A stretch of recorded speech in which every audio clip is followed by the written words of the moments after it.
வணக்கம்.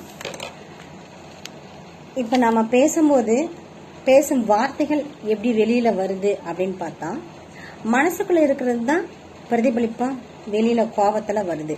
இப்போ ஒருத்தர்கிட்ட நம்ம கோபமா பேசும்போது என்ன அப்படின்னா என்ன வார்த்தைகள் வருதுன்னு நமக்கே தெரியாது.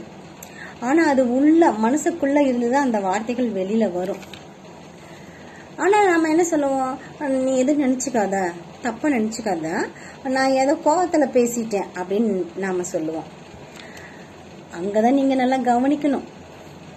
எப்படி அப்படின்னா, கோவத்துல என்ன வார்த்தைகள் பேசுனாங்க அப்படின்ட்டு நம்ம கவனிக்கணும். அந்த கோவத்துல பேசக்கூடிய வார்த்தைகள் எங்கிருந்து வருது அப்படின்னா, உள் மனசுக்குள்ள இருந்து, ஆள் மனசுல இருந்து அப்படியே தேங்கி நின்று அப்படி கோபமா வெளிப்பட்டுச்சு. கரெக்டா? சரிதானே? சரியா இருந்தா